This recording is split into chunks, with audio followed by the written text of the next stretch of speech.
Heureuse de vous retrouver pour vous informer sur la RTNC de développement. Messieurs et dames, bonsoir et bienvenue dans ce journal. Les États-Unis d'Amérique travaillent à contribuer à la pacification de la RDC dans sa partie Est. Déclaration de l'ambassadrice américaine en poste dans le pays. Cette dernière a été reçue le mercredi 14 février à la Cité de l'Union africaine par le président de la République, Félix-Antoine Tshisekedi Tshilombo, après les soulèvements de la population congolaise au sujet justement de la situation à l'Est de la RDC. Suivez. La situation sécuritaire et humanitaire à l'est de la République démocratique du Congo, qui s'est détériorée ces dernières semaines, a été au centre des échanges ce mercredi entre le président de la République, Félix-Antoine Tshisekedi Tshilombo, et l'ambassadrice des États-Unis d'Amérique en poste en RDC, Lucy Tamline. Le rôle que doivent jouer les USA dans la pacification de la partie est du pays était au menu de cette rencontre. J'ai aussi parlé avec lui par rapport à nos activités qu'on va mener ensemble pour le développement de ce pays. Et aussi, on a parlé de la situation dans l'Est, ce que nous faisons au niveau diplomatique pour trouver une voie pacifique pour résoudre le problème dans l'Est. Bien sûr, on a parlé des manifestations et je me suis félicitée de la condamnation du gouvernement de ces actes violents qui ne sont pas conformément avec les responsabilités du gouvernement pour protéger les installations diplomatiques.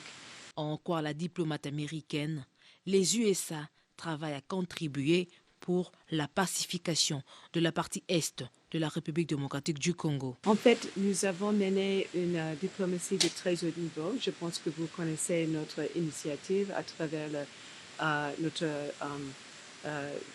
directrice de renseignement national, Avril Haines, qui s'est rendue ici pour discuter les mesures de confiance qui sont importantes pour bâtir entre les deux pays. On va continuer dans ce sens. Outre ce sujet sécuritaire, plusieurs sujets d'intérêt mutuel ont été aussi abordés. L'informateur vient de tenir ce jeudi 15 février 2024 un point de presse à Hilton Hotel dans la commune de la Gombe. Il était question pour Augustin Kabouya d'expliciter ses missions, voir les différentes étapes qui en découlent, l'organisation et le calendrier du travail jusqu'à la remise du rapport final au président de la République. Une communication faite devant la presse tant nationale qu'internationale. Nathan Emilio Tamboué était présent pour les comptes de la deuxième chaîne nationale. C'est un Augustin Kabouya s'avançant, tout sourire, fier de sa désignation comme informateur par le président de la République pour identifier la coalition majoritaire à l'Assemblée nationale qui veut dégager dès l'instant les convergences en vue de définir les grandes lignes de sa mission. Il en explicite déjà les contenus au cours de ce point de presse. De sa durée, de la méthodologie du travail, de l'équipe qui m'accompagnera dans l'exécution des tâches inhérentes à cette mission, des résultats de celle-ci et de la remise du rapport à son Excellence Monsieur le Président de la République, chef de l'État.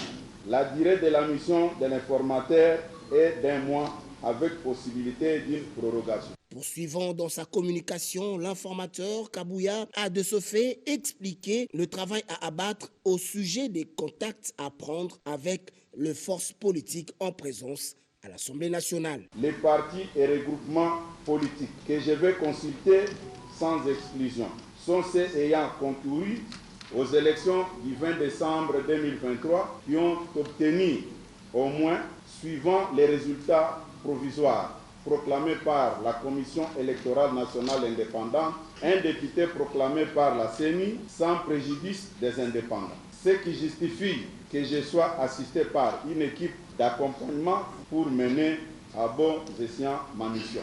Sur la même lancée, Augustin Kabouya a noté quelques recommandations à l'intention de membres de la coalition majoritaire. Les partis et regroupements participants ne devront agir que par les personnes ayant qualité à les engager et ils devront préciser principalement des choses. Déclarer leur appartenance ou non à la coalition majoritaire qui sera mise en place pour former le gouvernement et en cas d'acceptation déclarative de leurs députés. Remettant sa mission entre les mains des dieux, l'informateur reste convaincu qu'au terme de ces travaux, dont les conclusions seront remises au chef de l'État, les équilibres par espace géographique seront dégagés pour fonder une forte coalition majoritaire, gage de stabilité de la RDC. Quittons Kinshasa pour le Nord Kivu, mouvement des populations observé depuis quelques jours à Saké. Ce jeudi 15 février, nos reporters étaient sur le terrain pour faire le constat. Images et commentaires. Des mouvements des déplacés continuent à s'observer sur la route Saké. Il s'agit principalement des populations ayant fui les menaces des terroristes du M23, appuyés par l'armée rwandaise et ougandaise sur la cité de Saké. Sur des motos, des tricycles et quelques véhicules, notamment des bus, ont été visibles, transportant des effets des populations en déplacement, selon le constat fait ce jeudi 15 février 2024. Parmi elles, l'on retrouve des déplacés qui étaient dans un camp aux alentours de Saké et qui ont fui de nouveau. Ces mouvements observés se justifient par le fait que ces personnes déplacées allaient uniquement récupérer leurs biens encore existants dans leur maison, tout en déplorant la vie misérable leur imposée actuellement. Je viens de Saké, sinon je suis parti là à 6h20 à Niariva. On a vu la maman déjà qui partait aussi. Sinon la population avait laissé ses biens là-bas suite à la situation sécuritaire qui se présente. Lorsqu'on est dans les quartiers Maïuta, en voyant de loin, on est en train de voir comment ces M23 sont en train de se mouvoir là, de se déplacer, de faire le mouvement. Et puis il y a aussi nos militaires Ouazalendo qui sont en train de monter la colline Match. Et là, on est en train d'écouter comment ils sont en train de se jeter des mauvaises paroles. Sinon, lorsqu'il fait 6 heures, donc de 6 heures à 10 heures, quand même là, la population peut y partir. Mais lorsqu'il fait soit 11 heures, là les affrontements deviennent totalement durs. Et là, personne ne peut y résister. À noter que ces mouvements sont beaucoup plus observés à partir de l'entrée de Mugunga en allant vers Saké. Aucun mouvement de trafic n'est observé. Parlons toujours du massacre dans la partie est de la RDC. Une manifestation pacifique a été organisée mercredi 14 février par le ministère du Genre, Famille et Enfants. Une marche pour la paix, la solidarité envers les compatriotes de l'Est massacrés par le mouvement terroriste soutenu par le Rwanda. Renate Mokoko. Tout a commencé sous un soleil accablant vers 10 heures à la place de la gare centrale de Kinshasa. L'on pouvait apercevoir un peloton des femmes de toutes tendances confondues, accompagnées de quelques hommes qui s'inscrivent dans une logique de masculinité positive. Ensemble, de noirs vêtus, banderoles entre les mains, portant des inscriptions telles que « Stop au viol et au massacre de Congolais ». Ces manifestants ont bravé la chaleur pour dénoncer le silence de la communauté internationale face à l'agression rwandaise par le biais du M23. Du boulevard du 30 juin en passant par l'avenue de la Libération, ex-24 novembre, pour enfin déboucher sur le boulevard Tchachi, chemin faisant, une fibre patriotique a complètement animé cette procession. Tenant de drapeaux congolais, ils ont entonné de cantiques interpellant les rebelles à quitter le territoire national. 15 millions de morts, tomona te soki poso pembe babengi massacre, génocide, tuerie, baterme yake belé. Lorsqu'il s'agit du Congo, on n'en parle pas. Tovandi kimia bao bazo kufa bazana makila, bazo kufa na Ukraine, balobi za massacre, génocide. Ce qui se passe au Congo aussi, c'est un génocide. On en a marre. Nous voulons mettre fin à cette guerre qui nous est imposée. On en a marre. Tozo tambola pona bandeko na biso. Bandeko na biso kota este Kagame azoboma biso lokola banyama na baamerike bakoteli makita wana moka na biso moko bato bakufaka boye tokufaka boye bana bapanzani mokili mobimba bana batikali bazamba basi batikali violeleki. Cette marche avait comme point de chute le palais de la Nation où un mémorandum a été déposé au cabinet du président de la République par le ministre du Genre, Famille et Enfants, Massangu Bibi Mouloko Mireille. Considérant les tueries et les atrocités, les primantes dont sont victimes nos compatriotes des provinces de l'Ituri et du Nord Kivu, des suites des guerres injustes et récurrentes nous imposées par les Rwandais avec ses complices du M23 qui en réalité planifient les pillages de nos ressources et la balkanisation de la RDC. Touchés par l'ampleur du bilan de plus de 12 millions de morts qui s'apparente à un génocide causé par ces guerres depuis plus de 22 ans, et c'est dans l'indifférence la plus totale de la communauté internationale.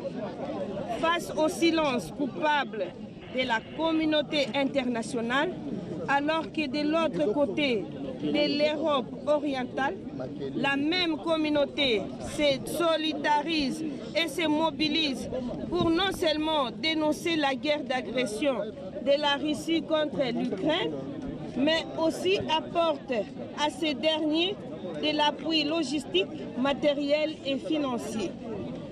Soucieux des conditions infrahumaines dans lesquelles vivent nos compatriotes de l'Est, où des familles nombreuses sont en déplacement continuel, des femmes et jeunes filles sont violées, dépouillées de leurs biens et moyens de vivre, de survivre. Des enfants non accompagnés sont abandonnés dans les rues. Conscients du rôle conféré à la femme par la résolution 1325, celui de s'impliquer dans la résolution des conflits et de la recherche de la paix. Avons marché aujourd'hui pour exprimer notre compassion et notre solidarité à l'égard de nos compatriotes de l'Est qui continuent de pleurer les leurs, qui tombent sous les balles de nos ennemis et qui vivent les calvaires des différentes atrocités. À noter que la Journée internationale de la femme sera célébrée ce 8 mars 2024 dans la méditation et la prière en mémoire de toutes les femmes victimes de ce génocide qui n'est dit son nom. Au cours de cette marche, un appel obtempéré par les femmes de médias. Leur présence était remarquable de la gare centrale jusqu'au palais de la Nation. Un seul message, nous voulons la paix, stop à la violence et au viol. Propos recueillis par Renate Moukoko et Axel Kayoun. Si nous avons marché aujourd'hui, c'est justement pour venir soutenir cet engouement ici qui va contribuer à ce que cette guerre-là cesse, pour que les autorités sachent prendre de bonnes décisions pour que notre pays sorte de ce deuil qui ne fait que durer depuis des années. Vous aurez toutes les femmes derrière vous, vous aurez les femmes des médias derrière vous. Parce que nous avons décidé de soutenir notre président de la République dans son second mandat, qu'il a appelé les mandats de la consolidation des acquis. Que rien, alors rien, ne puisse constituer un obstacle au bon fonctionnement de la République démocratique du Congo. Vive Fatou Béton, président de la République. Toutes les femmes sont derrière vous. Nous en avons assez de cette hypocrisie déguisée, de ceux-là qui ne veulent pas du bien du peuple congolais. Le peuple congolais mérite de vivre. Nous sommes victimes de ce que Dieu a jugé de mettre dans notre sous-sol. Et voilà qu'aujourd'hui, le bonheur du monde fait le malheur du Congolais. Les nouvelles technologies aujourd'hui, nous sommes en train de saluer, tout le monde salue les avancées des nouvelles technologies. Mais c'est au prix du sang. Et nous voulons seulement dire au monde entier, enough is enough. Si vous voyez même les femmes des médias sortir, c'est parce que nous n'avons que notre micro comme arme. C'est ça la plus grande arme que les femmes des médias ont. Nous voulons écrire notre histoire. Que cette page noire, il est temps que cette page noire se tourne. Qu'est-ce que nous avons fait de mal? Qu'est-ce que nous avons fait de mal? Vous voyez les images circuler. La femme qui donne la vie. Aujourd'hui, la vie de cette femme-là est ôté d'une manière cruelle. Pourquoi ça? Pourquoi? Toujours dans ces chapitres, la Ligue de femmes Sinark Kinshasa et Mbujimaï, représentée par Madame Kashika Wetu Wetrafa Charlie, les docteurs Mena Matumona et Madame Francine Bossali ont répondu présentes au nom de leur structure à l'appel de la ministre du Genre pour dénoncer les atrocités commises à l'est de la RDC. C'était au cours d'une marche pacifique organisée à Kinshasa. On les écoute. Aujourd'hui, l'Est de notre pays est en guerre, une guerre injuste qui nous est imposée par le Rwanda, où nos frères, nos sœurs, nos enfants, nos petits-enfants sont violés, massacrés de toutes les manières. Ils sont découpés comme de la chair animale.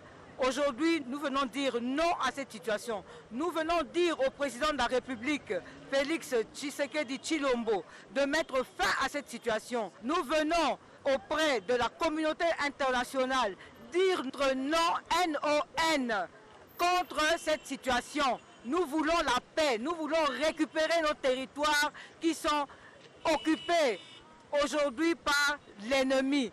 Cette guerre, c'est comme si elle est basée seulement sur la femme. Parce que quand on tue nos maris, on viole les femmes à tout moment, à tout bout de champ, et les enfants sont violés à tout moment, ça nous fait très mal. C'est pourquoi nous sommes mis debout, pour dire que c'est assez. Vous avez des femmes, vous avez des enfants, vous n'avez pas de cœur. Les hommes qui violent des femmes à tout moment, qui violent des enfants.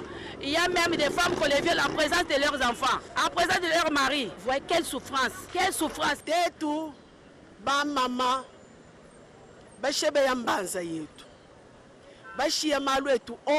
De répondre à l'appel de Madame le ministre dans cette marche pour dire non au bain de sang sur 15 millions de morts à l'Est, nous comptons au total plus de 10 millions de femmes violées, déplacées et mortes. Et nous ne pouvons pas croiser nos bras face à cette situation. Nous sommes donc derrière le président de la République, Félix-Antoine Tshisekedi Tshilombo, afin de mettre fin aux pleurs de nos sœurs et mères dans l'Est du pays. Car dit-on, lorsqu'une femme s'élève, tout s'élève. Papa Félix-Antoine Tshisekedi. En plus d'un message de soutien aux FARDC qui combattent au front face aux terroristes du M23, soutenu par le Rwanda, le chef coutumier Kitobo Kayumba a appelé la population de l'Est à l'unité nationale pour vaincre l'ennemi. On l'écoute. Mes très chers compatriotes, mes très chers amis, papa, maman, les habitants de l'Est de la République, les amis des Goma. Donc je vous invite tous à l'unité d'abord. Oublions tous ceux qui nous ont divisés. C'est Dieu lui-même qui nous a donné beaucoup de tribus en RDC. Alors évitons tout ça. Oublions tout ça. Unissons-nous. Combattons ensemble l'ennemi, le Rwandais que nous voyons, qui est manipulé par les Européens occidentaux.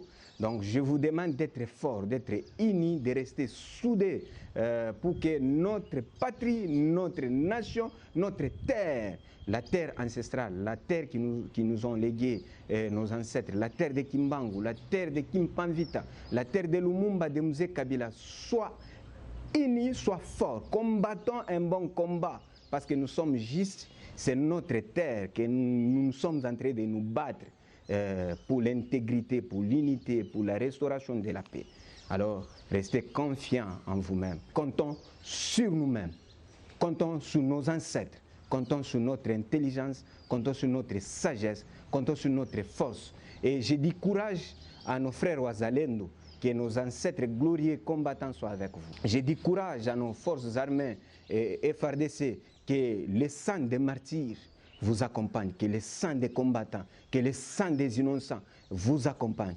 La vie ou la mort, nous vaincrons et le Congo restera uni et indivisible. Des mesures sécuritaires prises face aux récents actes de violence commis contre les ambassades, les personnels de la MONUSCO ainsi que leurs biens. Cette problématique a fait l'objet du briefing presse co-animé par le porte-parole du gouvernement Patrick Mouyaya et le vice-premier ministre de l'Intérieur Peter Kazadi. Commentaire Marc Tulomba.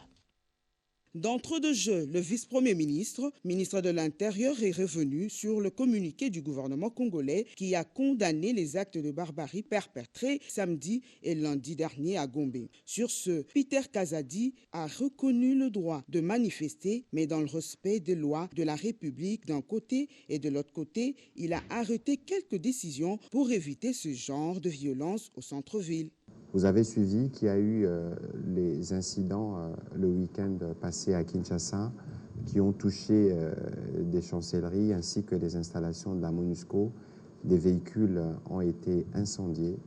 Le gouvernement a condamné dans les termes le plus fermes ces actes de violence, même si nous comprenons la frustration et la colère de nos populations. Durant cet exercice de redevabilité qui a le privilège de recevoir à nouveau le vice-premier ministre, ministre de l'Intérieur et Sécurité, Maître Peter Kazadi. À la suite des manifestations d'hier, moi-même j'ai été sur terrain pour essayer de réconforter nos forces de l'ordre. Nous avons fait constat de quelques pneus brûlés de gauche à droite, mais il n'y a pas eu de dégâts matériels. Et nous avons à cette occasion réuni de nouveau la communauté des renseignements et avons pris quelques mesures, dont notamment celle interdisant l'accès des mototaxis à la commune de la Gombe. En deuxième lieu, nous avons aussi pris la décision d'interdire tout attroupement de plus de 5 personnes dans la ville de la Gombe, l'interdiction des vendeurs ambulants, ainsi que les sans-abri qu'on appelle chégués, qui sont visibles sur les grandes artères de la ville. Et nous avons décidé du renforcement de la présence policière dans des carrefours jugés sensibles, mais aussi il y aura des patrouilles diurnes pour veiller à ce que ces mesures soient respectées par tous. Le vice-premier ministre de l'Intérieur, Peter Kazadi, a appelé les Congolais au calme et à la discipline, tout en unissant les forces autour du commandant suprême des FARDC et de la police congolaise. Et à l'issue du conclave sur le génie scientifique congolais tenu au mois d'août 2023, il ressort sur 126 prix d'invention exposés, 47 seulement ont été retenus dans 8 domaines, notamment l'industrialisation du robot roulage, la fabrication de pain à base de manioc, a annoncé le ministre de la Recherche scientifique au cours du briefing presse co-animé avec le ministre de la Communication et Médias et le ministre de Petites et Moyennes Entreprises.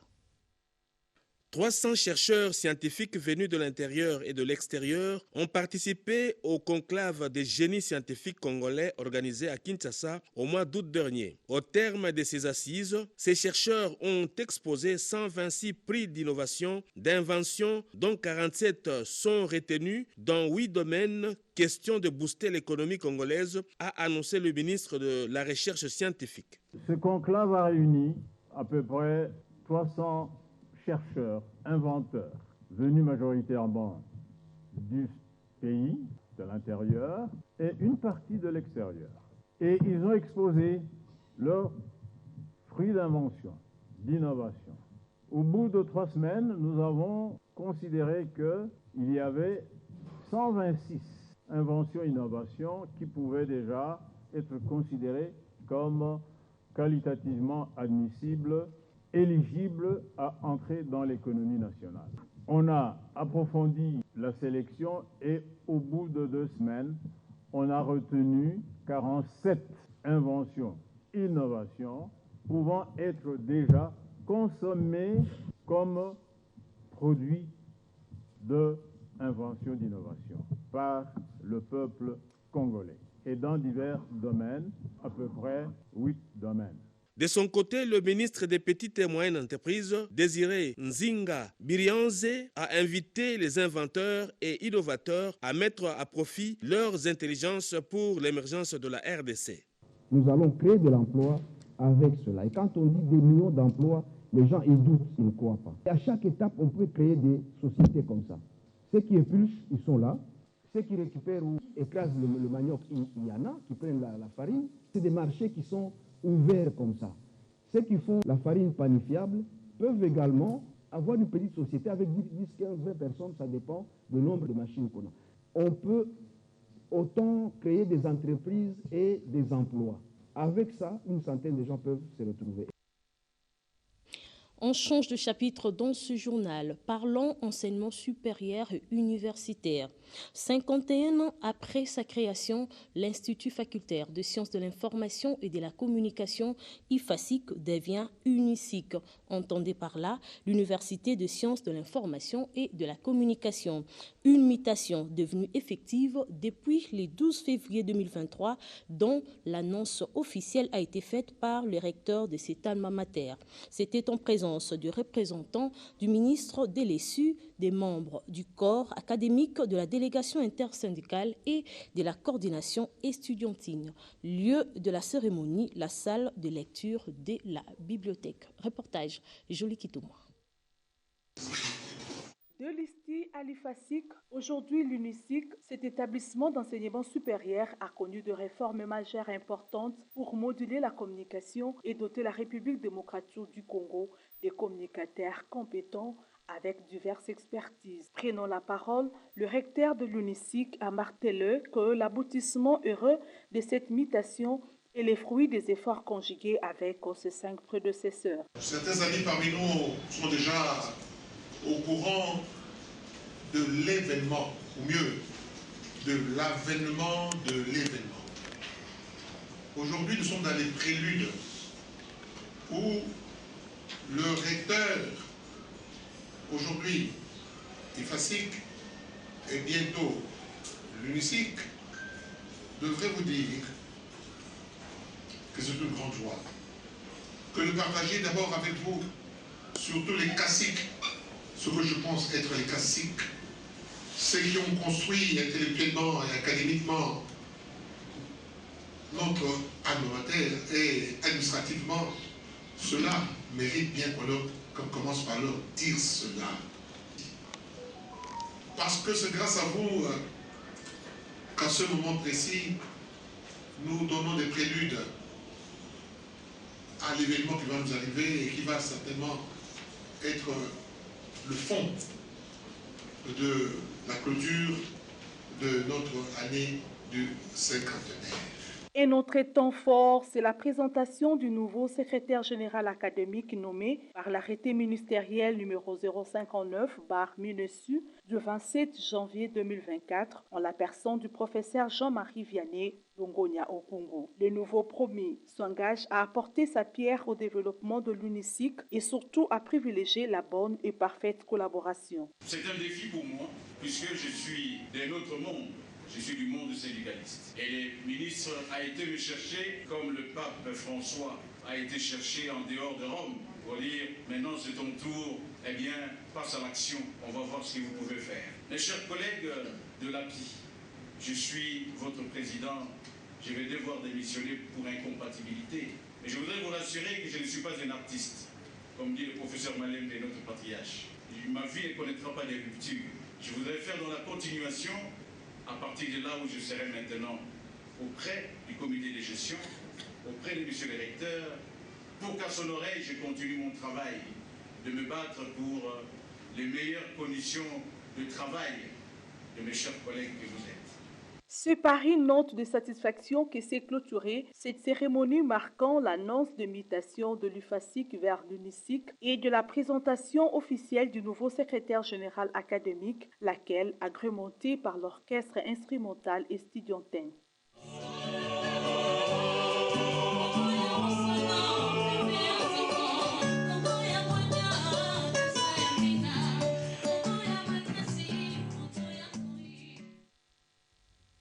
En société, le rond-point Gambela dans la commune de Kassavubu est en passe de retrouver sa splendeur d'entour, reliant l'avenue Victoire qui va jusqu'au rond-point Kimpwanza et l'avenue Gambela. Ce rond-point est réaménagé en réponse aux nombreuses plaintes des usagers et habitants de la commune de Kassavubu. Plus de précisions dans cet élément que nous proposent Justin Kakonde et Dorcas Bobina.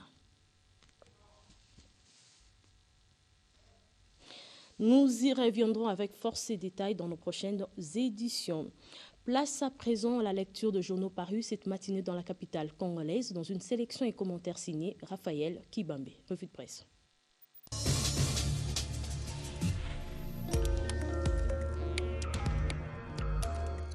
Le gouvernement de la République démocratique du Congo, par le truchement de Gilbert Kamanda, ministre ayant dans ses attributions la recherche scientifique, a annoncé hier, mercredi 14 février 2024, une moisson abondante de 47 projets innovants retenus. Mesdames, Messieurs, bienvenue dans cette balade des journaux parue ce jeudi 15 février 2024 dans la capitale Kinshasa. Démarrons avec l'ACP qui titre dans sa manchette « Traque par la sécurité ». Le footballeur Luvumbu raconte ses dernières heures au Rwanda. Héritier Luvumbu, suspendu par son club rwandais pour avoir esquissé le geste dénonçant la complexité de la communauté internationale dans l'agression rwandaise, est arrivé hier mercredi à Kinshasa. Il a lancé un message de remerciement à son arrivée au peuple congolais pour son soutien. Il poursuit en disant « Soyons unis et soudés par rapport à la situation dans l'Est du pays. Je ne suis pas politicien, je suis un simple footballeur, mais je dois défendre mes compatriotes qui souffrent dans l'Est du pays », dixit héritier Luvumbu. Envoyé par le gouvernement pour accueillir le joueur à son arrivée à l'aéroport international de Njili, le ministre des Sports et Loisirs, Claude François Kaboulou, a transmis aux joueurs un message d'encouragement et de soutien. Ce geste que le chef de l'État nous a demandé de poser signifie qu'au moment où nos compatriotes sont en train d'être tués au nord Kivu, le monde entier se tait. Nous devons tout faire pour libérer notre pays. Dans un autre chapitre, la référence plus rapporte le chef de l'État burundais en visite à Kinshasa pour discuter de l'accord cadre d'Addis Abeba. Le président burundais Evariste Ndayishimiye a effectué une visite officielle de 24 heures à Kinshasa. Il a eu des consultations en tant que président du mécanisme de suivi de l'accord cadre de la paix, la sécurité et la coopération pour la RDC et la région. L'accord cadre signé le 24 février 2013 par 11 pays et 4 organisations internationales et régionales vise à promouvoir la paix, la sécurité et la coopération en RDC et dans la région. Cet accord avait fait naître l'espoir d'une amélioration de la situation après des décennies de violence, d'instabilité, d'exploitation et de souffrance dans l'est de la RDC, mais hélas, 10 ans plus tard, la région reste toujours en proie à l'insécurité. Terminons avec la prospérité qui s'exclame. RDC, le gouvernement met le cap sur 47 projets innovants. Fruit de l'intelligentsia congolaise, ces projets ont pour finalité essentielle de booster le développement de la RDC à partir du secteur clé de la vie nationale. C'est une première en RDC. Au cours d'un briefing initié, comme d'habitude, par Patrick Mouyaya Katembwe, le ministre de la Communication et Médias, sur les antennes de la RTNC, le ministre Gilbert Kamanda a assuré au cours de son intervention que ces projets sont effectivement à impact positif sur le vécu quotidien des Congolais, notamment en termes d'emplois qui seront générés au moment de leur mise en œuvre tel que prévu dans le cadre du budget 2024. Voilà tout pour cette revue de presse.